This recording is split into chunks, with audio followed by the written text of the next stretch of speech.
estás comigo, não temerei o mal que a mim vier. Tu dissestes que onde eu estivesse, tu estarias comigo também. Confiando na tua promessa, seguirei, meu Jesus, seguirei. Se no vale da sombra da morte venha eu algum dia andar, só te peço que me dê tua mão para eu conseguir caminhar, e lá mesmo no meio do vale possa eu, meu Senhor, te louvar.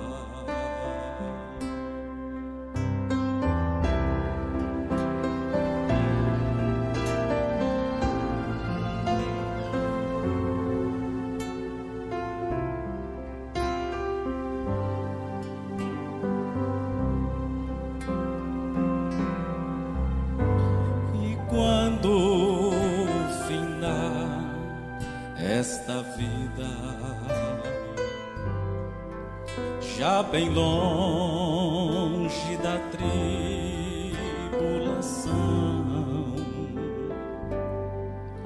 poderei ver então face a face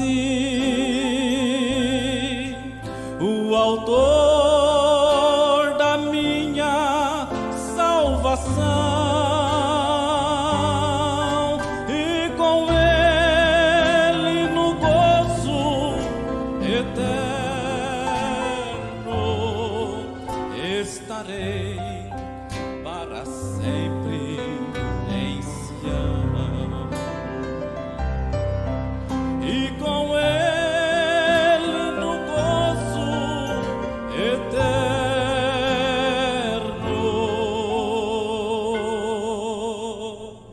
estarei para sempre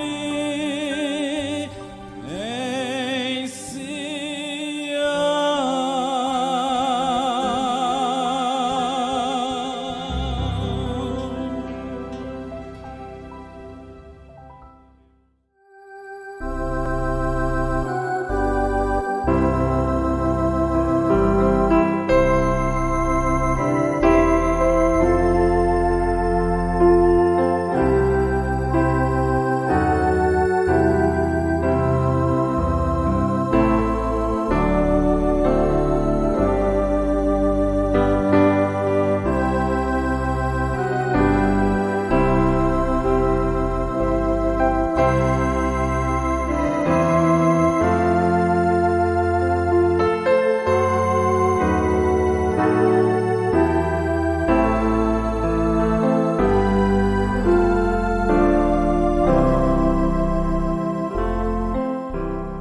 Com Jesus.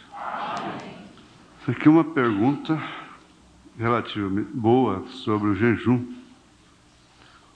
Por favor, me explique a respeito do jejum. Por exemplo, eu proponho em meu coração jejuar das 6 horas da tarde de hoje até as 6 horas da tarde do dia seguinte. Se nesse período eu tiver uma forte dor de cabeça, que eu não possa suportá-la, eu tivesse que tomar um medicamento para aliviá-la, eu quebraria meu jejum? Não, a irmã pode tomar, inclusive, com um copo de leite, né? Um lanche. Porque a abstinência nós temos que partir do princípio assim, que o jejum não é para agradar a Deus. Ninguém vai fazer penitência, sacrifício para agradar a Deus. Isso ficou lá para trás, lá no catolicismo. Penitência não agrada a Deus, sacrifício não agrada a Deus. O que agrada a Deus é o sacrifício causado pela obediência. Agora, às vezes, a pessoa, para obedecer, para vencer a carne, certa casta de demônios, ela tem que jejuar. É a casta que só sai com jejum e oração. Mas não é também uma coisa desequilibrada, que venha trazer uma debilidade até mental, como acontece com muitas, principalmente mulheres. Enfraquecem, caem na anemia, uma anemia profunda, e outras consequências. Deus não se agrada disso. Eu já estou analisando, aproveitando, analisando a natureza, o significado do jejum. Então não se jejuma somente comendo, deixando de comer, só através da boca. O jejum quer dizer abstinência de... Você pode se abster... Comida pesada, por exemplo. Eu não vou comer carne, não vou comer comida pesada durante esse período. Mas a irmã, principalmente uma mãe de família, ela não pode sacrificar seu físico de tal forma, às vezes, em favor de um filho, da salvação de um filho, da salvação de marido e coisa assim, e acabando com o seu corpo. Jesus já morreu lá na cruz. Se a morte de Jesus não soluciona o problema, não salva, muito menos o nosso. Agora, eu não quero, de maneira alguma, desativar essa disposição de alguns irmãos jejuarem. Porque, na verdade, certos espíritos são vencidos só mesmo quando a pessoa desce à força máxima. E quando se desce a força máxima, ela desce pelo espírito. Não é uma coisa programada e que tentando fazer coisa que o sacrifício de Jesus não fez. Então, muito menos o nosso vai fazer. Agora, normalmente o jejum é aplicado em favor da própria pessoa, de si próprio, para vencer alguma tentação, alguma coisa, algum problema. Se jejuma também até solenemente por uma pessoa, por outra pessoa, uma enfermidade, um caso especial, uma coisa assim, um problema especial. Mas não é como uma doutrina, não sei se dá para entender bem, ela não é uma doutrina. Não existe uma doutrina. Você vê que a gente lê o irmão Branham e ele nunca fala sobre jejum. Então, não é uma doutrina, é uma coisa pessoal. E todos aqueles que me perguntam exatamente com esse problema aqui, eu digo, não, é claro que tem que ser uma coisa que venha satisfazer o irmão, a irmã, no seu espírito. Mas se você vai fazer um jejum dessa natureza, porque muitos pensam que o jejum só pode ser dessa forma, porque vem lá do Velho Testamento. Mas não, às vezes a pessoa pode jejuar meio-dia, né? Não quer dizer que tem que ser das 6 horas de hoje até as 6 horas da tarde de amanhã. Isso seria o quê? 24 horas? 24 horas, né? De abstinência. Mas para um exame que você vai fazer, um exame médico, aí você tem que ficar, conforme o exame, tem que ficar muitas horas também sem se alimentar. Mas, às vezes, tem um suco, uma coisa assim. Isso quer dizer que você pode tomar um lanche leve com o comprimido, no caso, que vai tirar a sua dor de cabeça. Eu não teria, eu não creio que isso aí... Contudo, a irmã vai sentir, porque sexta-feira eu praticamente cortei assim de uma hora para outra, mas o diabo, ele faz o seguinte, ele enlarguece a porta, enlarguece a estrada, ele quer enlarguecer a coisa para os crentes. Quando ele não pode fazer, ele tenta estreitar mais do que é a porta realmente. Estreita é a porta, espinhoso é o caminho. Então, ele, através de espíritos religiosos, que eu não estou livre deles, nem você também, nem mesmo a irmã aqui, então ele tenta estreitar. Quando ele não pode empurrar, ele puxa. Então, nós não temos que estreitar a porta nem o caminho para ninguém.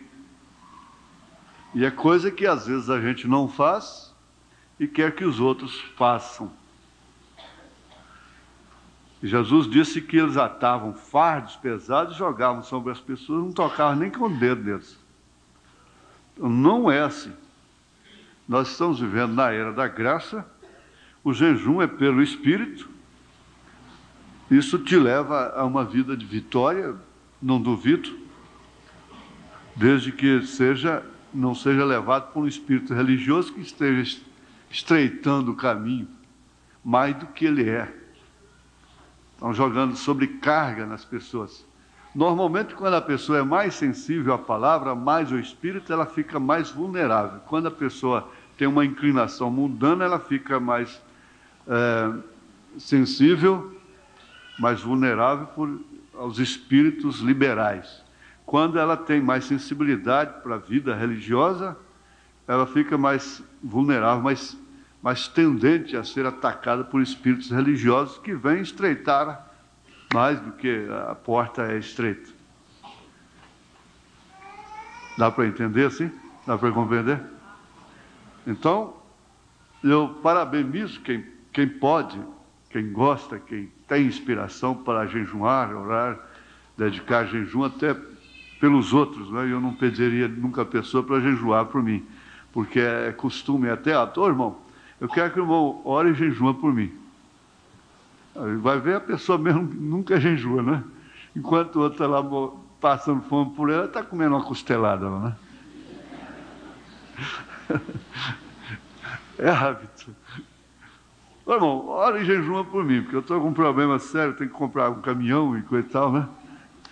Isso é comum demais. Vocês não conhecem esse tipo de coisa, mas é difícil. Agora, essas pessoas que jejuam de uma maneira equilibrada, orientada pelo Espírito, no centro, né? Elas sabem o que fazer. Ela vai dedicar um meio-dia ali em espírito, orando em espírito, e esquece que tem que comer.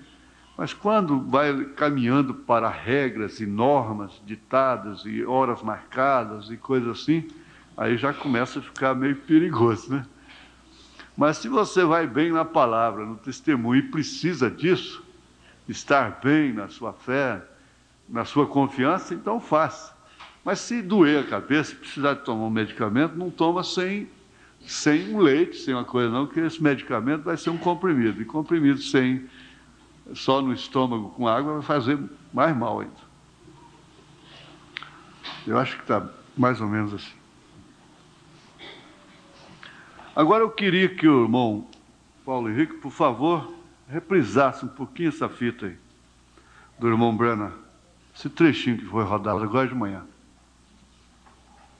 I don't know how it is in Indiana now, but in the state of Arizona, it's against the law to read the Bible in school. Pense nisto, eu não sei como é em Indiana agora, mas no estado do Arizona é contra a lei ler a Bíblia na escola. I think it's the same thing in Indiana. Eu acho que é a mesma coisa em Indiana. During the whole United States, because some infidel woman changed the whole program. Aproximadamente todos os Estados Unidos, porque certa mulher infiel mudou todo o programa. And remember, it's against the law to read the Bible in our public schools, but believers' taxes supports infidelity to be taught in the school. E recordem, é contra a lei ler a Bíblia em nossas escolas públicas, porém os impostos dos crentes sustentam... Essa mulher está morta agora. Eu digo, isso não é coincidência, né? Está ouvindo ali, não foi preparada por ninguém, a mensagem está rodando uns trechinhos, antecede o culto. Eu ouvi o presidente dos Estados Unidos dizer que ela é o símbolo da dignidade dos Estados Unidos. Falei, não é verdade. Ele falou uma pura verdade. Ela é o símbolo da dignidade dos Estados Unidos. A primeira coisa que ela fez foi citar o seu infortúnio, primeiro esposo, a tirar a leitura da Bíblia da escola. Então são fatos, coisas que as pessoas praticam, estando em iminência, estando lá em posição alta, que tem preço. Mas são poucos que podem ver estas coisas assim. São muito poucos que podem ver. Logo em seguida, ele teve um fim tão trágico. Porque aquilo significava que Deus estava ainda tratando com a nação e ainda estava segurando alguma coisa, porquanto ela tinha sido plantada, estabelecida, sob oração, sob um presidente que temia a Deus, e ele condenou a América quando ela elegeu o presidente católico. E isso ficou repreendido por Deus, está na história, ninguém pode negar. Mas eles não entendem que foi isso. E logo um presidente disse que ela é o símbolo da dignidade dos Estados Unidos. Vamos ver aqui a leitura da Bíblia. Nós vamos voltar lá em Isaías capítulo 6 novamente. Verso 1 ao verso 8.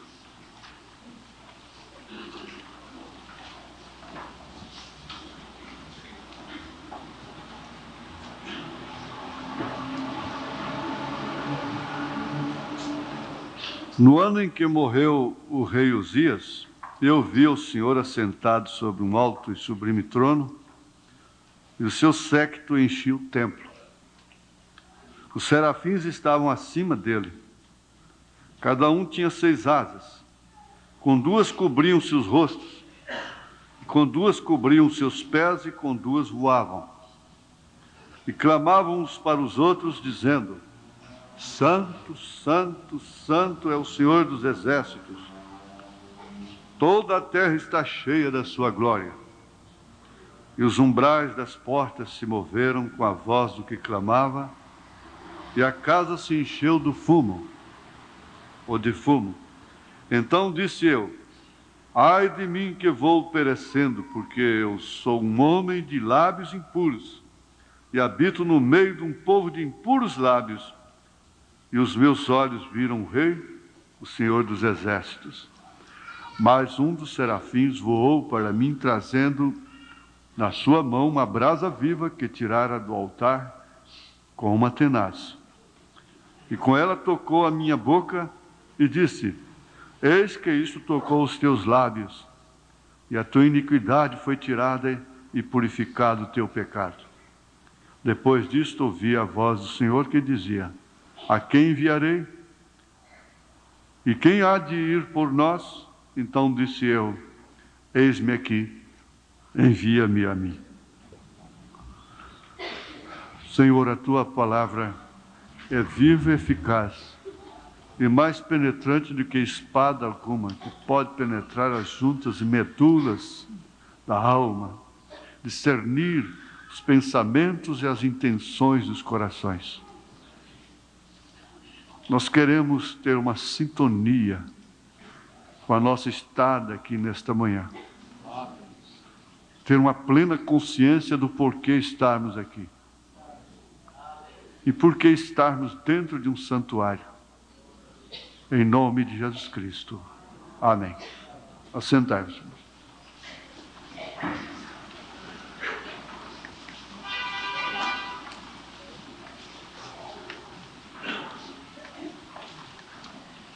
Bom, o justo também tem um fim trágico. Com um porém, depois de levar a cabo a sua missão. Depois que Deus cumpre o ministério de um homem, então aquele homem fica exposto a qualquer coisa. Eu me lembro de um dia que as meninas pegaram uma fita aí chamada Jonathan Gaivota, e elas queriam que eu ouvisse um pouco, e de repente deixaram a fita lá num determinado lugar, parada ali. Quando ligaram, Jonathan estava dizendo: vocês não precisam mais de mim. E eu disse: olha aí, vocês não precisam mais de mim. O que tinha de ser feito já foi feito. Isso não foi coincidência. Tem muito tempo, tem uns 10 anos atrás, 8 anos atrás, por aí.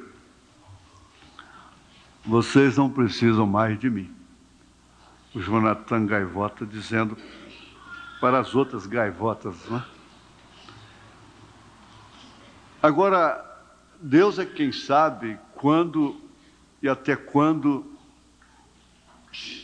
Ele precisa de um homem aqui na terra. Ele sabe melhor do que qualquer um de nós. É claro, somente Ele sabe. E desde que Ele termina com aquele homem, então Ele fica exposto a um fim trágico, como teve o irmão Branham. Foi um fim trágico. Como aquela missionária americana me disse: já visto que ele teve um fim um tanto trágico. Só tem uma coisa, que o irmão Branham cumpriu o seu ministério. Ele revelou os 7 selos, fechando assim as 3 etapas do seu ministério.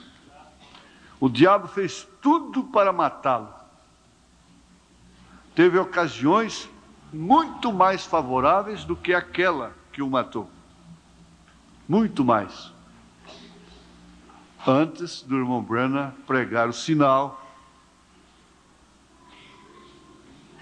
Porque se você quer ter certeza do rapto, você pega uma mensagem, decora ela e aplica ela. O sinal.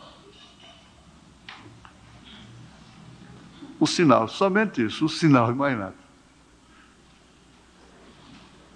É a mensagem do profeta, o sinal, essa que a gente dá de presente para os noivos aqui quando se casam. O sinal.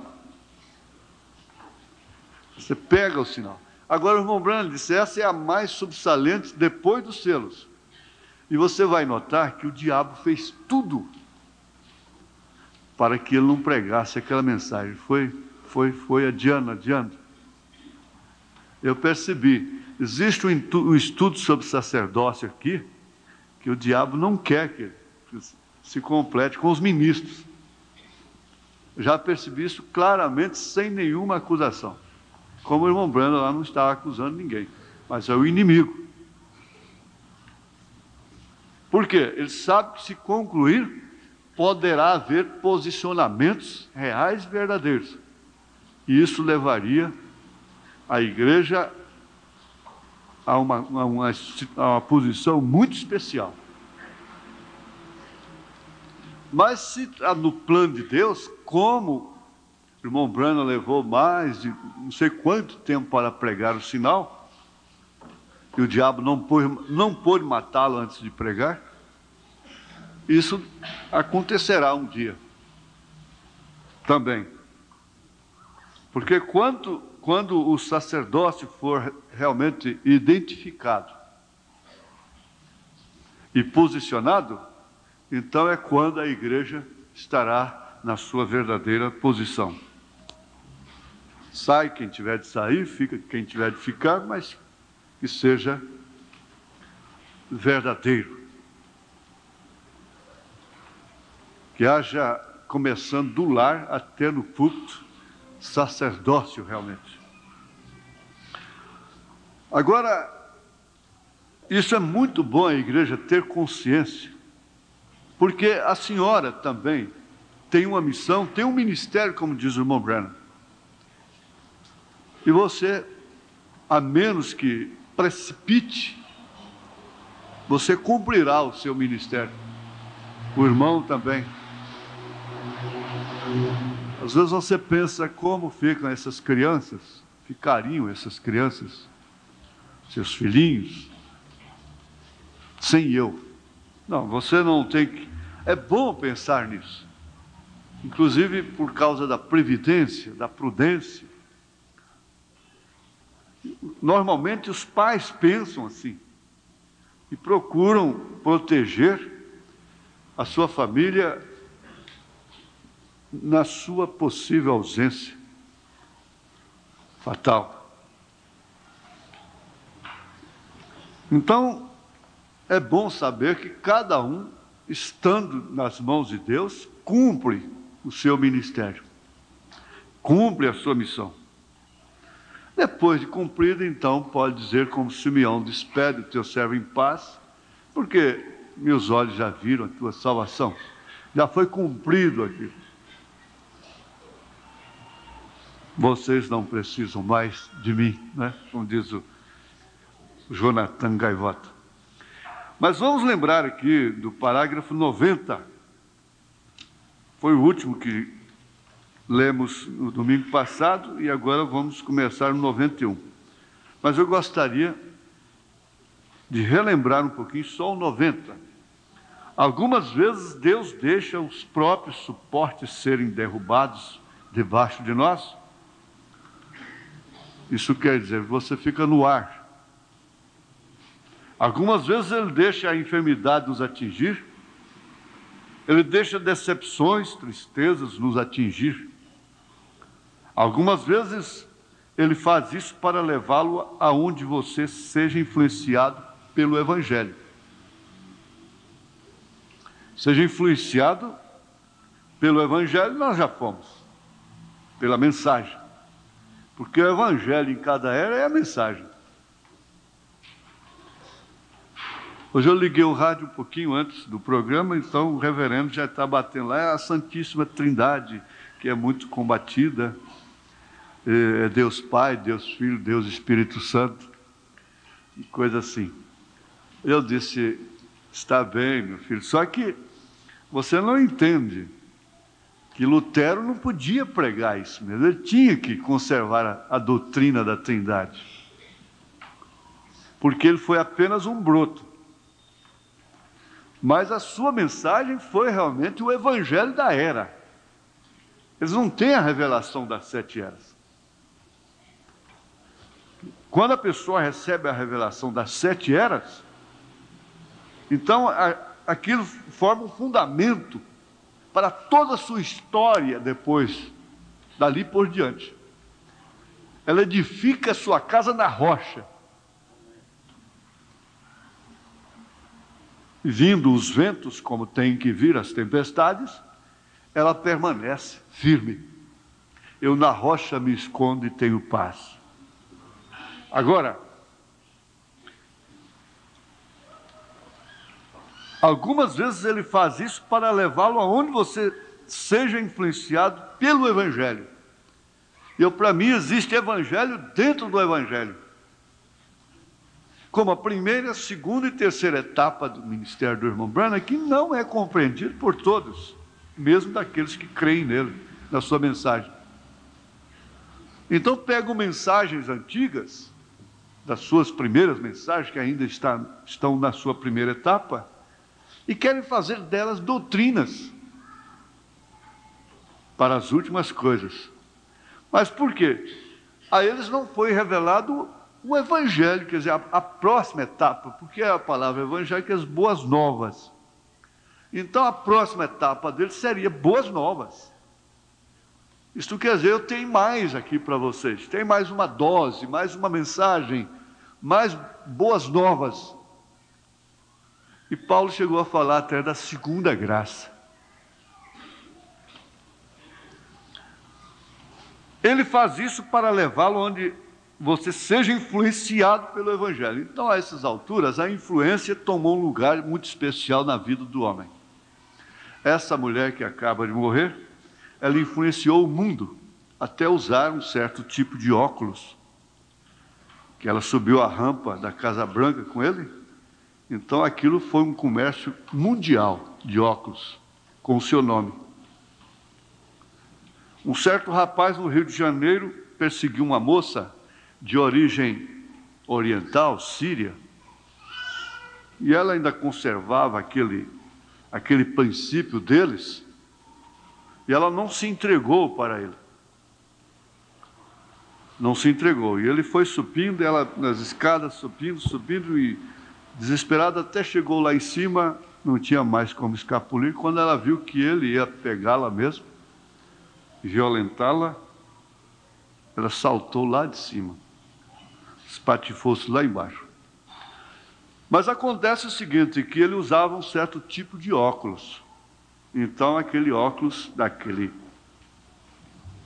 maníaco sexual, aquele monstro, tornou-se um objeto de venda. Então os rapazes todos queriam sair com óculos tipo Ronaldo. É assim que é o mundo. E é próprio do ser humano receber influências. Então é muito importante, só o tema dessa mensagem é importante. Influência no comércio, influência de todas as formas, de todas as maneiras. As criancinhas são influenciadas. Então o profeta está dando muita ênfase a esse fator, essa lei que opera influência. E ele quer então que a igreja seja influenciada pela mensagem,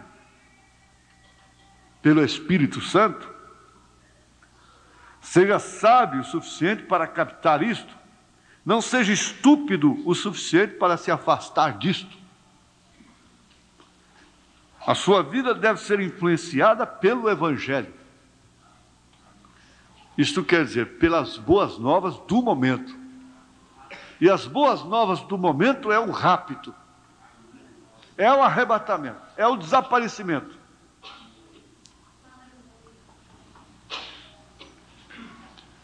E a gente se encontra tantas vezes tão enredado que o nosso espírito chega a dizer de uma maneira rebelde, como ele afirma na mensagem O Sinal, que nós não somos cordeiros, o que vale dizer que não somos eleitos.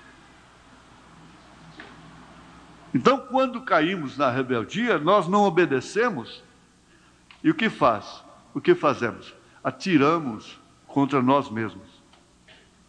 Agora, isso não estava realmente acontecendo com Isaías, nesse espírito. Quando ele gritou, ai de mim que vou perecendo. Porque ele viu a glória, ele viu realmente o que significava a santidade.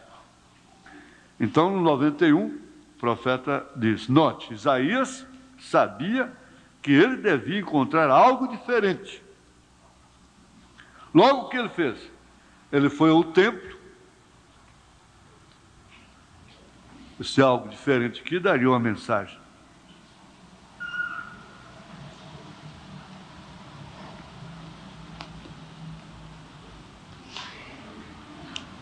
Ele foi ao templo.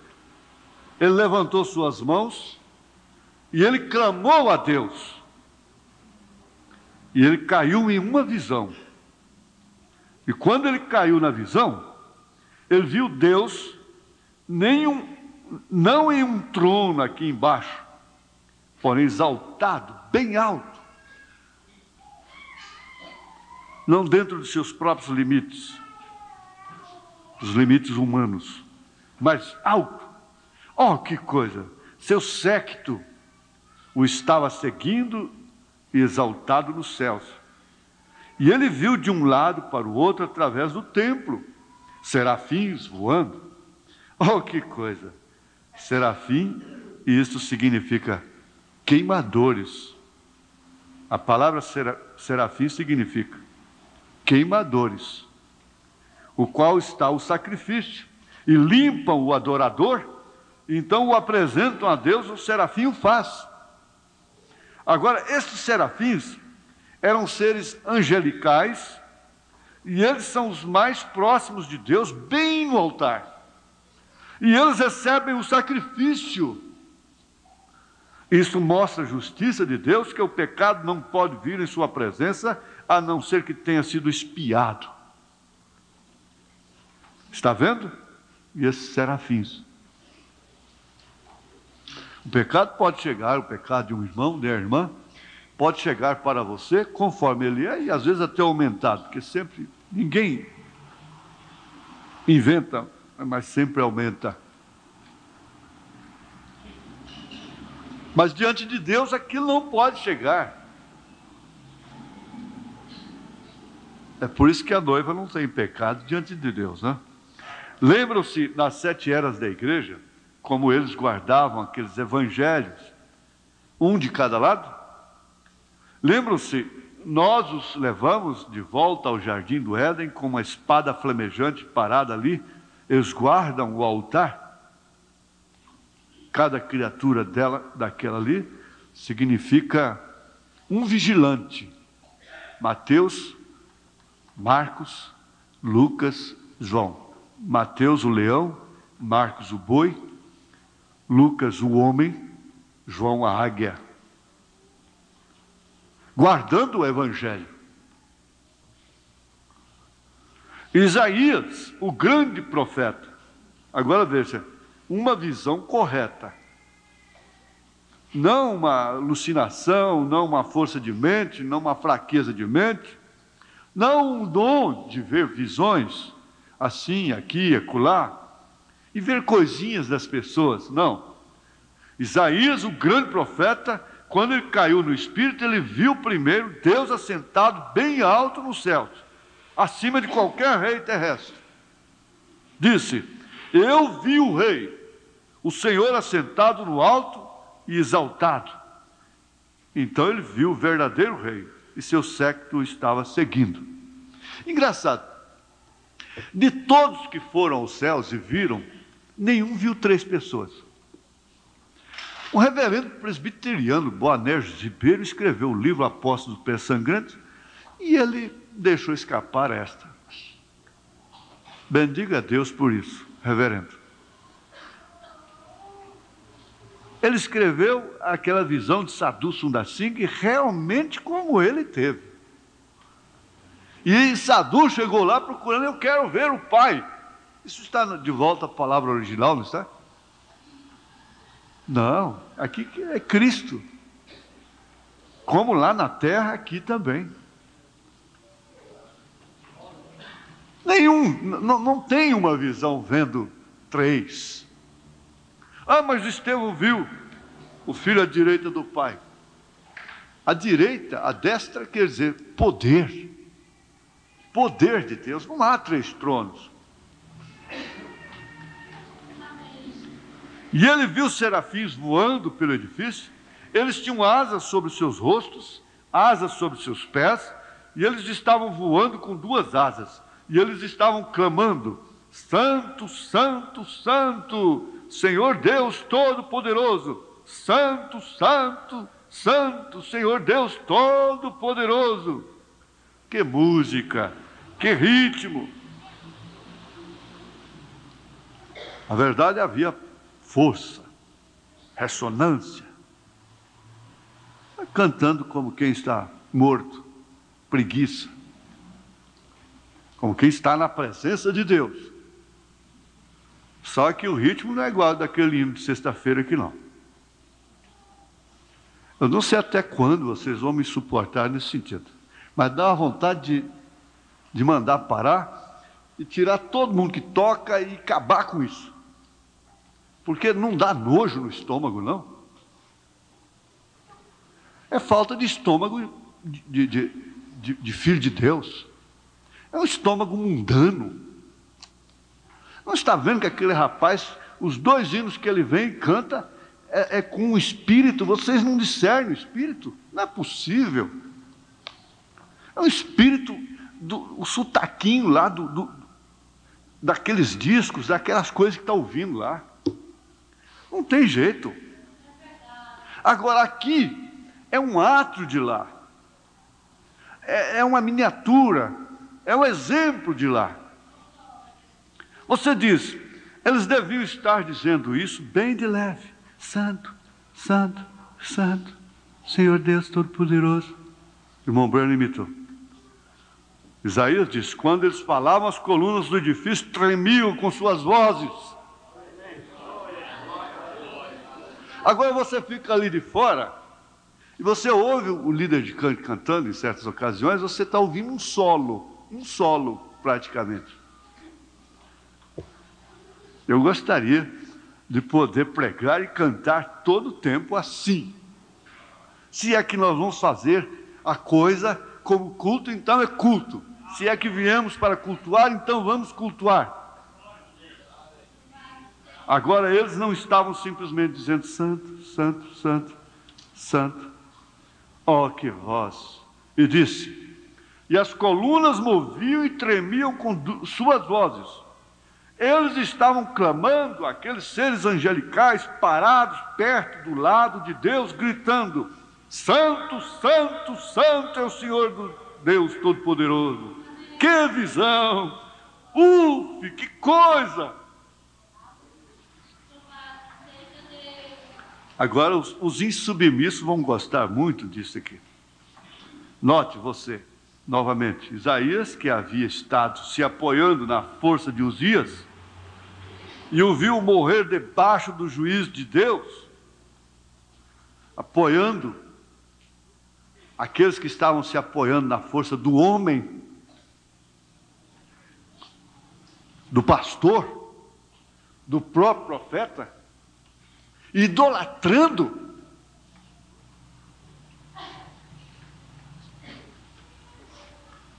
E então viu esses santos seres que estavam perto do lado de Deus, os serafins clamando, santo, santo, santo, Senhor Deus Todo-Poderoso. E aqueles santos anjos cobriam suas faces. Santos anjos cobriam faces santas no meio de um Deus santo. Então quem somos nós e agora? No santuário, flertam dentro do santuário. O homem e a mulher que estão flertando dentro do santuário estão mortos.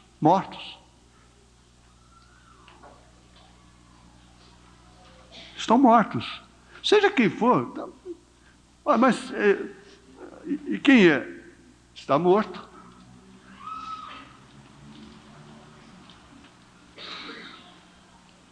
Não tem noção nenhuma do que é santuário, do que é estar na presença de Deus.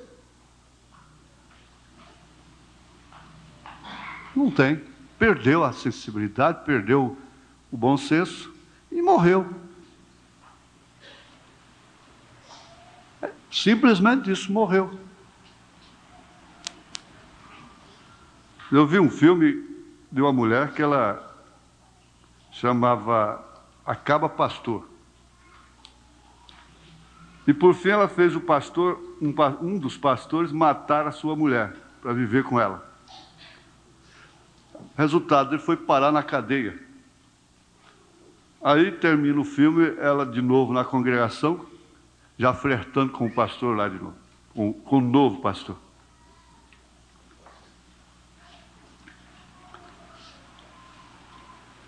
E aqueles santos anjos cobriam suas faces. Santos anjos cobriam faces santas no meio de um Deus santo. Então quem somos nós?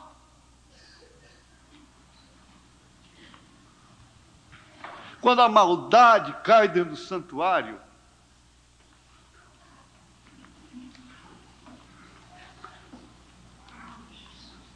a ponto de termos olhos cruéis, malvados, cheios de miragens malignas.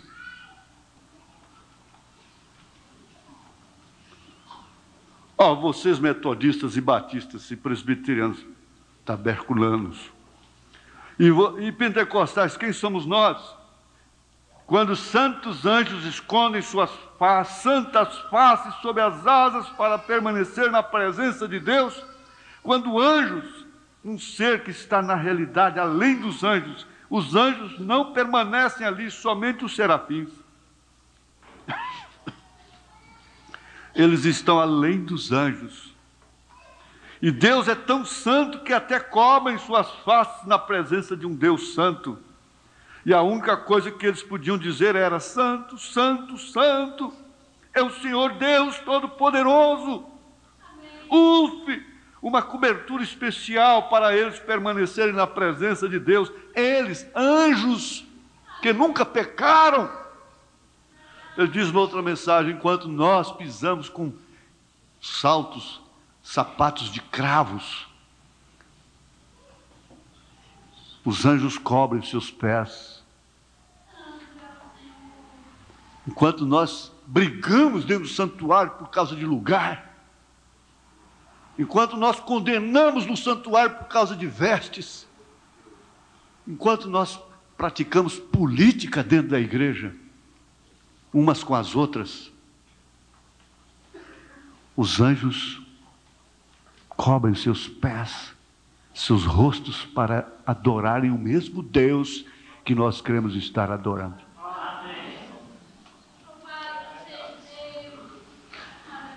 Agora eu grito: ai de mim que vou perecendo. Porque quando eu estou aqui, eu tenho que falar o que vem na minha boca. Ainda que isso me condene. Então ele diz: que tipo de cobertura nós necessitamos? Eles tinham que estar cobertos. E nós? Nós não. Os anjos sim precisam, porque eles estavam na presença de Deus. Mas nós não. Por quê? Porque estamos na presença uns dos outros, não é? Somente. Porque viemos ao santuário, à igreja, por um hábito religioso, para conversarmos no átrio, para conversarmos lá fora, para fazermos companheirismo, para falarmos da vida alheia, para censurar uns aos outros, umas às outras com os olhares apenas. Você está censurando, condenando.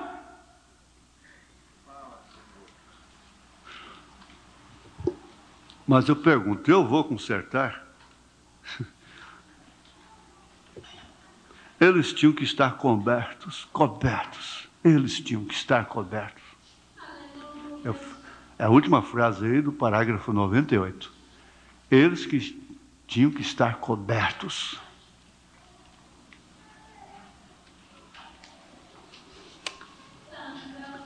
Ele disse: se vocês têm tempo para o seu companheirismo, depois. Em outras palavras, você tem tempo para o seu namoro, para a sua maledicência lá depois. Você tem tempo para viver aquilo que você é lá fora. Mas dentro do santuário, fique sabendo, você morre. No dia da ceia, você morre. É que nós perdemos a consciência.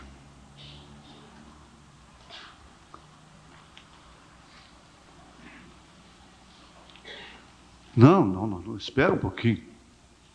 Você sabe por que Deus fala aqui essas coisas?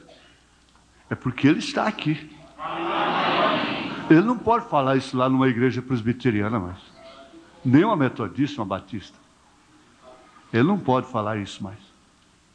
Eles dão a conta, acertam as contas com o empregado do púlpito na hora, porque na verdade são empregados.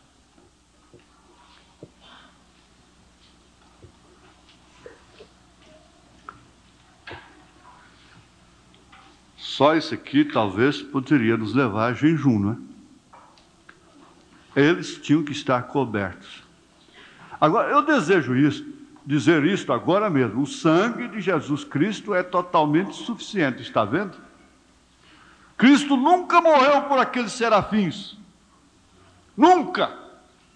Ele não tinha que morrer por um serafim que cobria o seu rosto, seus pés, para adorá-lo.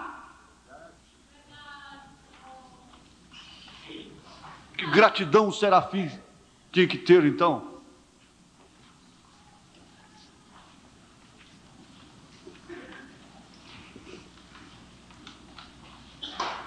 Mas você viu quando a maldade entra no coração da pessoa?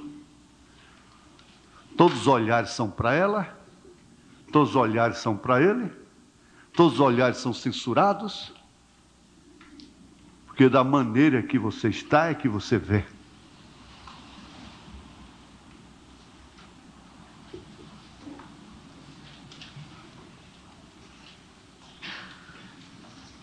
Sexta-feira nós vimos aqui que toda mulher de mau caráter, suspeito, é dotada de um ciúme diabólico, doentio. O sangue de Jesus Cristo, veja, o 99. Agora eu desejo dizer isto agora mesmo. O sangue de Jesus Cristo é totalmente suficiente. Está vendo? Cristo nunca morreu por aqueles serafins. Não, não. Porém, eles foram seres criados. Ele nunca morreu pelos anjos. E por que esses anjos têm que reverenciá-lo tanto? Porque se não reverenciaram, caíam de lá.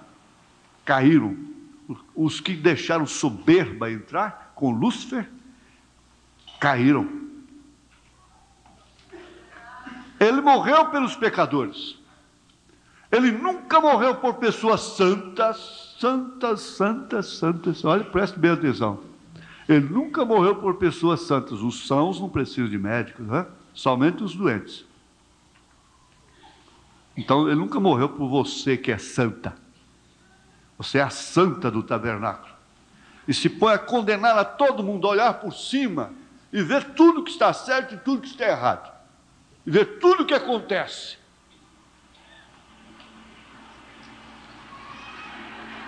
Ele nunca morreu pelo santo e pela santa, né? Ele morreu por ímpios. E enquanto você pensar que você é santo, ele nunca lhe fez nenhum bem.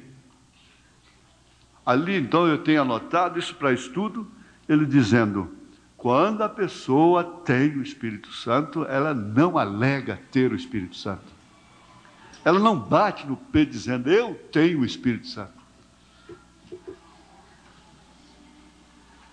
Porém, quando você compreende que você não é nada, então ele morreu por você. Está vendo? Quando você compreende que você não é nada, ai de mim que vou perecendo, ai de mim que estou condenado.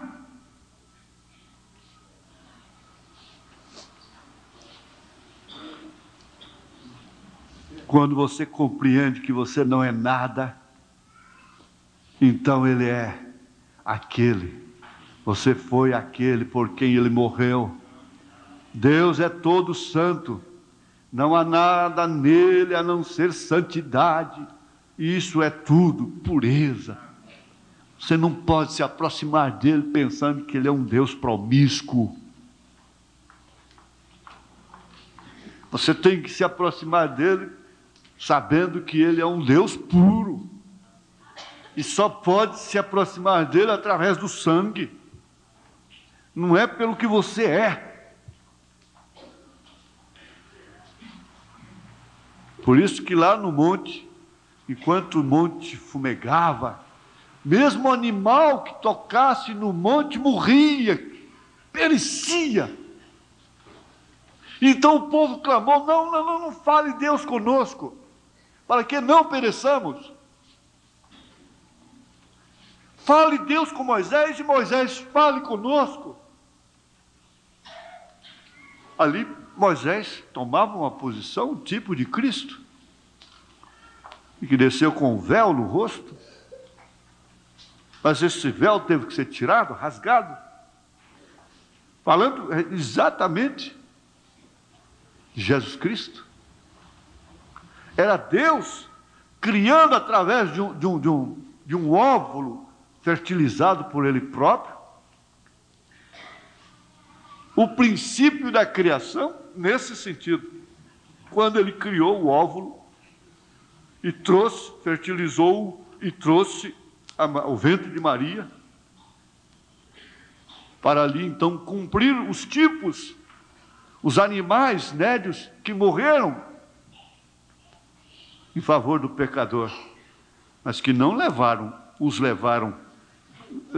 aqueles pecadores de antes à sexta dimensão. É tanto assim que quando Jesus desceu, foi lá e soltou-os, e ele subiu com eles. É Deus fazendo isso.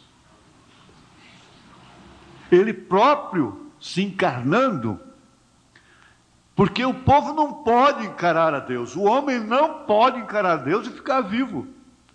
Foi por isso que Isaías disse: ai de mim, ai de mim. Quando a luz bateu, ele viu: meus lábios estão cheios de iniquidade. Agora, eu acredito que Isaías não era desses que falam tanto das pessoas como nós falamos, que cuidava tanto das vidas das pessoas como nós cuidamos. Mas isso, em proporção ao que ele tinha visto, era pura iniquidade que ele tinha nos lábios. Parágrafo 100. Vamos notar estas asas por alguns minutos. Nós encontramos que com 2 asas ele cobria a sua face. Que coisa! Pense um pouquinho. Até mesmo os santos anjos cobriam suas santas faces na presença de um Deus santo, de um santo Deus, e a única coisa que eles podiam dizer era: santo, santo, santo é o Senhor Deus Todo-Poderoso. Santo, santo, santo, Senhor Deus Todo-Poderoso. E se nos conta que eles clamavam dia e noite. Esse é o primeiro degrau de Deus descendo dia e noite sem parar. E você pensa que nós fazemos muito barulho, hein? O que você pensa de milhões daqueles ao redor do trono, com uma voz que estremecia as colunas do templo, quando somente um deles clamava: santo, santo, santo? Vai caindo uma preguiça na gente cada dia que passa. Preguiça para orar, preguiça para cantar, preguiça para louvar. Por fim, a igreja não diz mais aleluia, não diz mais glória a Deus, não diz amém mais. Principalmente se sentamos do meio para trás, na reunião de oração, o calor aqui na frente é uma coisa, dali para trás é outra, e tudo que acontece no ato tem que olhar, tem que ver. E começa assim, essa coisa toda. E nós não vemos que nós estamos sendo envolvidos, empalhados.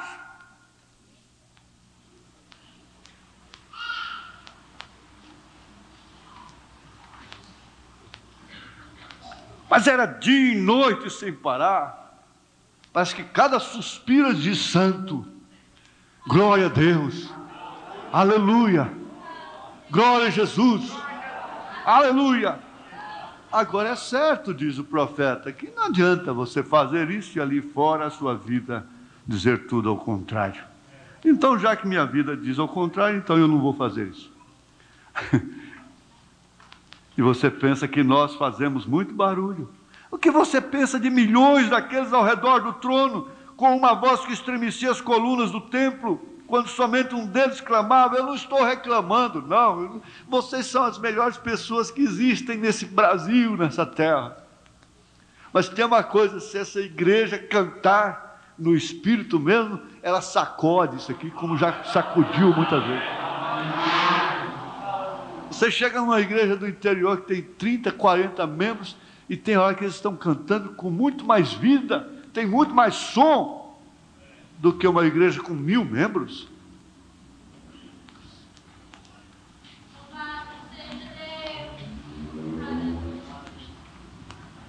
Você sabe, é sua voz que estremecia o templo, quando milhões deles clamando ao redor do trono de Deus: santo, santo, santo, Senhor Deus Todo-Poderoso, santo, santo, santo, Senhor Deus Todo-Poderoso, com asas sobre suas faces, asas sobre seus pés, com asas em reverência, respeito. Oh, que coisa! Hora de comer, comer, hora de beber, beber, hora de dormir, dormir, hora de louvar, louvar.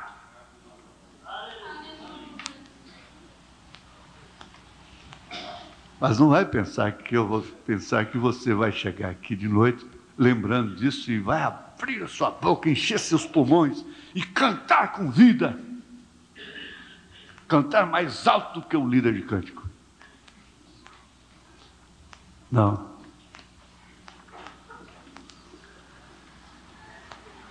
É um desafio, né, para que aconteça. Com asas sobre suas faces, asas sobre seus pés, com asas em reverência, respeito, ó que coisa. Agora, é o 101.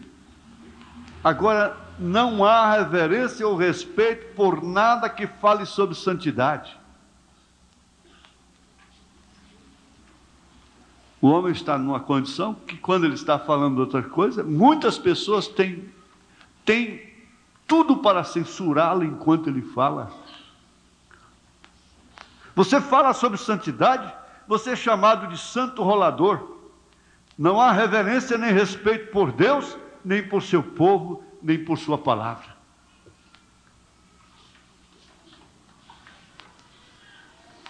Agora, onde é que este grupo vai terminar?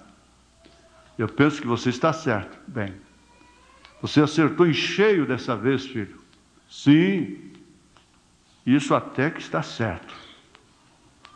Aonde este grupo irreverente vai terminar, então? Aonde este grupo irreverente vai terminar? Isso mesmo, aqueles que absolutamente não têm nenhum respeito por Deus. Mas vamos fechar os olhos, vamos orar. Com as mocinhas, tudo com os olhos abertos, continua do mesmo jeito, entra e sai. A Bíblia está sendo lida, menino corre para lá, menino corre para cá. A Bíblia, quando vai ser lida, mesmo se você está chegando ali, você para. Que, aliás, é o que eu vejo os irmãos, as irmãs fazerem, não é? Param, esperam terminar a leitura e aí depois entram. O que está muito bem. Você sabe, costumava ser que se uma mulher ou um homem dissesse que fosse cristão, as pessoas respeitavam isso, porém hoje apenas gostam de ver quanta zombaria podem fazer disso. Está vendo? Grupo irreverente. Que coisa. Por quê? Diga você lá na escola que você é uma crente. Você sabe de uma coisa? Esta é a razão. Eles não estão conscientes que essa é a verdade. Eles não têm consciência, não? Eles não estão conscientes de Deus. Eles não se lembram que a Bíblia diz que os anjos de Deus estão acampados em volta daqueles que o temem. Por isso é que é aconselhado, antes de você censurar um irmão, cuidado com o anjo dele. Cuidado com o anjo dele, porque ele tem um anjo também.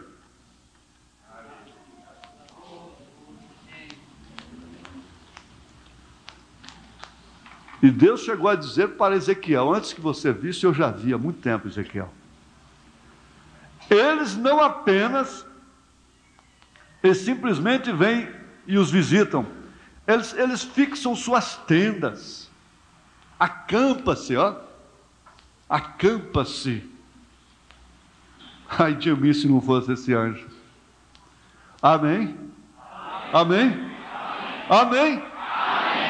Os anjos de Deus estão acampados, fixaram suas tendas a seu redor, ao redor daqueles que temem o seu nome, que respeitam, que reverenciam o seu nome, não só dentro do santuário, mas o nome que foi invocado na irmã, no irmão também.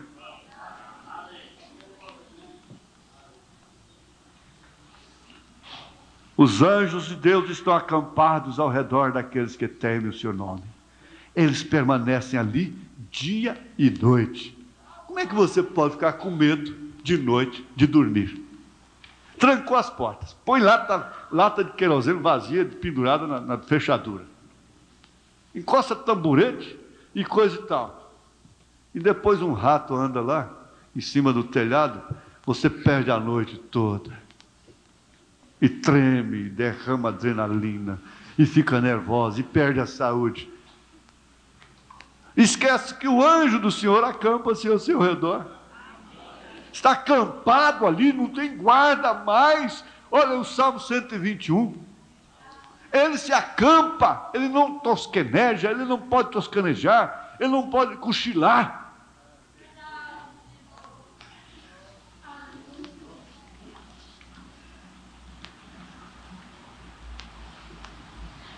Ele não tem reloginho de marcar ponto, como o guarda-noite tem que picar o relógio lá de 15 em 15 minutos para dizer que não dormiu.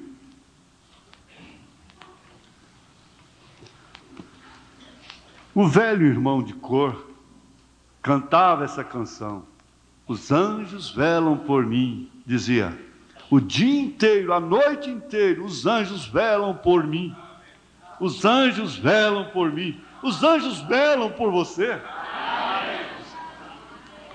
Isso é correto o dia inteiro, a noite inteira, os anjos velam por mim. Jesus disse sobre aqueles pequeninos, disse, não sobre os grandes, mas sobre os pequeninos, cuidais para que não ofendais um deles, pois os seus anjos sempre contemplam a face do meu Pai, o qual está no céu. Aleluia! Glória a Deus! Amém? Essa é a doutrina dos anjos.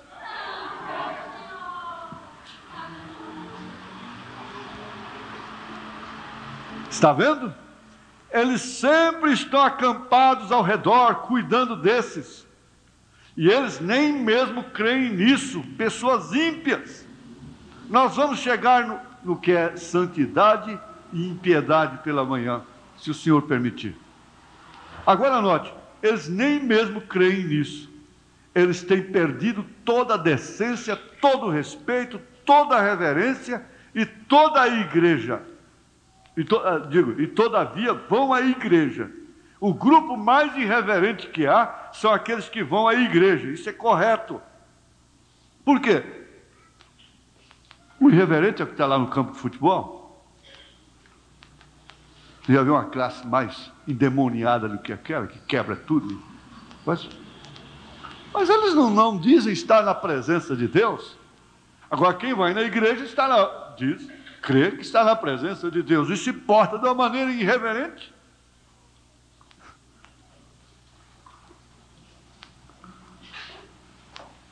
E um velho contrabandista de bebida alcoólica, destilador clandestino, descendo a rua, passando em volta, e meio bêbado, você fala com ele sobre o Senhor, ele permanece e fala com você. Alguns desses conservantistas, assim chamados crentes, membros de igreja, riem bem em sua cara, porque eles não desejam, certamente, eles são irreverentes. Aquela mulher disse, eu não quero a religião desse Branham nem para minha vaca. E daí uma hora ela estava no hospital morrendo, clamando, chamando pelo irmão Branham. Pensa-se que tem que permanecer a panelinha deles, ou nem mesmo se vive nas boas graças deles. Está vendo? É a verdade. Irreverentes. Irreverentes. A palavra está sendo pregada. Isso aí eu vou bater sempre. É que eu peço, gente, o programa do rádio é posto justamente para que seja ouvido. Mas você não consegue ouvir o programa de rádio perto de certas pessoas. Não tem jeito. E seus filhos vão ficar do mesmo jeito. Não tem como. A hora que o irmão Branham está falando na fita ali, é tipo de um sino, de uma chamada também. Não há nenhuma reprovação, não há nenhuma reclamação. É apenas uma lembrança. Esses anjos, quando eles estão na presença de Deus, eles criam nisto. Davi disse, vocês se lembram que nós tivemos aqui algumas noites atrás, quando eu estava pregando sobre algo, e Davi disse, eu coloco o Senhor sempre diante de mim para que eu não seja movido. Além disso, ele disse, então quando eu faço isso, minha carne descansará em esperança. Sim, Senhor. Porque eu sei que Ele não deixará minha alma no inferno, nem permitirá que o seu santo veja a corrupção, pois o Senhor está sempre diante de mim. Aonde quer que você for, coloque Deus. Aonde quer que você for, coloque Deus. Se um homem fica irado e o amaldiçoa, coloque Deus entre você e ele. Se um homem o chama de santo rolador, coloque Deus entre você e ele. Se a esposa fica irada com você, coloque Deus. Se o marido fica irado, coloque Deus. Se os filhos o irritam, coloque Deus. Agora, como pode você provocar a ira e depois colocar Deus? Não tem jeito. Se papai e mamãe lhe dão uma pequena surra e o corrigem, coloque Deus. Lembram o que Deus disse sobre isso? Crie uma criança no caminho que ela deveria ir. Está vendo? Sempre lembre-se, coloque Deus.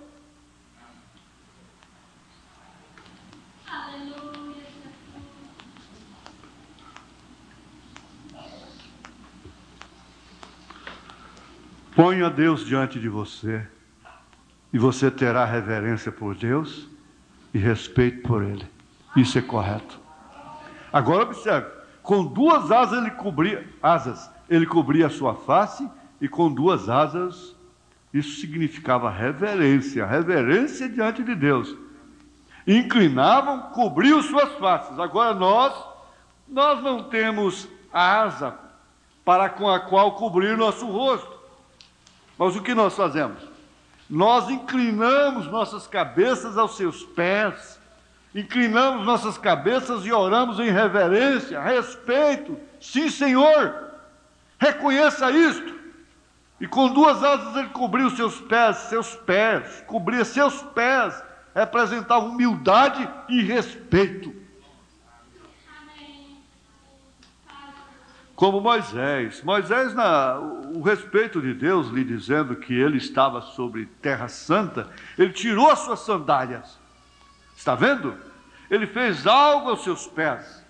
Paulo, em respeito a Deus, reverência, quando o anjo do Senhor veio diante dele naquela coluna de fogo, ele caiu em terra sobre o seu rosto. Respeito. João Batista, ele teve tal respeito quando ele viu Jesus vindo, ele disse: eu não sou digno nem mesmo de tocar seus pés. Está vendo? Os pés mostrando respeito. Está vendo? Oh, seja consciente. Aqui há somente uma coisa de que ser consciente. Tem hora que vai parecendo que nós somos meio doidos, dementes. De sua pequenez. Tenha consciência de sua pequenez. Se você deseja conseguir alguma coisa com Deus, faça-se verdadeiramente pequeno. Não se faça grande como Uzias. Ele entrou ali, ele disse: eu farei isso de qualquer maneira. Se eu não é de sua conta dizer-me, está vendo? Ele não aceitava ninguém corrigi-lo. Ele deveria ter feito a si mesmo humilde. Sim, servos de Cristo, me perdoem. Ele nunca teria ficado leproso. Não, eu sei que é o trabalho de vocês. Deus os chamou. Esse é o ofício de vocês. Sigam adiante e façam isto, senhores. Eu sinto muito. Tivesse se afastado, haveria sido uma criatura diferente neste livro, nesta Bíblia, né? Porém, quando ele foi corrigido, ele ficou irado. E a nossa tendência é a mesma, é ficar irado, aborrecido, quando somos corrigidos. Você pode corrigir as pessoas sobre algo ou dizer-lhes sobre seu erro. Sabe o que eles fazem? Eles deixam de ir à igreja. Eles desejam, vá alguém, diga para as mulheres que elas não deveriam usar cabelo curto. Bem, eu irei a algum lugar onde elas possam usar. Tem tanta igreja que elas possam usar, por que eu venho nessa igreja? Isso quer dizer que o mesmo Deus não está lá, então. Uma dama veio aqui há algum tempo atrás, eu pedi para que minha esposa descesse. Nós estávamos em uma reunião, ela não teve tempo de lavar o seu cabelo. E eu disse-lhe para ir a um daqueles salões de beleza ali e mandar lavar seu cabelo. Então ela tinha que lavar o cabelo. Ela foi ali e aquela dama nem mesmo sabia como arrumar seu cabelo, a cabeleireira. Por que ela não sabia? Porque o cabelo dela era comprido. E a cabeleireira não tinha costume de arrumar cabelos compridos. Todo mundo que ia lá é cabelo cortado. Tudo quando é mulher. É o que explica isso para ela. Ela disse, ela teve de enrolá-lo em cima de sua cabeça. Vamos, disse, eu nunca lavei o cabelo de ninguém com cabelo comprido. Ela não sabia nada sobre isso. Eu não sei. Oh, que coisa, está vendo? Aonde chegou os Estados Unidos? Onde chegou? Eles não sabem que se trata isto. Por quê? É por causa dos púlpitos fracos, sobre os quais eles estão se assentando. Exatamente. Os púlpitos fracos que não dizem a verdade, eles comprometem isto, está vendo? Teria sido melhor se você ouvisse isto, se fosse para você falar com um deles, eles se levantariam, explodiriam e diriam, eu nunca ouvirei esse santo rolador novamente. Está vendo? Siga adiante, Uzias. Isso é correto. Lepra. Ora, eu preferiria ter lepra a qualquer hora do que esse tipo de lepra. Bem, isso é lepra da alma. Está vendo?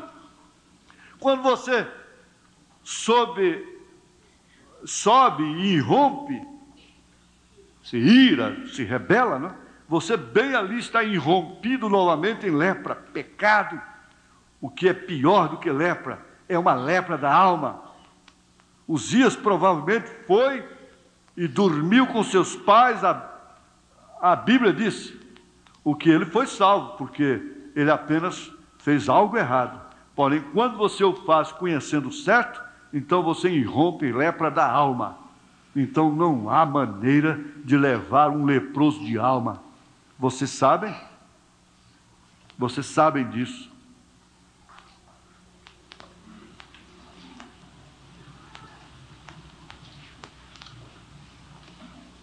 E a lepra é altamente contagiosa. Você vê tantas pessoas que saem, algumas pessoas saem da igreja, vão embora, nunca blasfemam, nunca queixa de ninguém. Diz, não, eu não dei conta, simplesmente não dei conta. Já outros ficam na fronteira, rodeando, e maldizendo, conspirando contra diáconos, contra a administração, contra pastor, e você vai lá e come com eles. Aquela mocinha inocente, aquelas irmãs inocentes, mantém amizade naquela casa, comendo lá do mesmo jeito, de pessoas que estão leprosas na alma. E lepra é contagioso, ela é altamente contagiosa.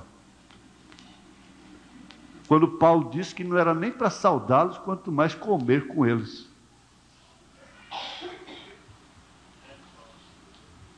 Essa é a verdade. Porque quantos são aqueles que dizem, me ajudem, eu não dou conta, e não tem queixa de ninguém, porque queixar de quê? Vai solucionar lá naquele dia? Não vai. Diz a palavra é verdade, o profeta é verdadeiro, eu que sou fraco, tenho compaixão. Esse é um tipo de pessoa, esse é outro tipo de pessoa diferente. Mas esse que sai aí conspirando e que fica de fronteira, somente observando, criticando, pode estar certo, você vai ser engolido com ele, se você comer com ele.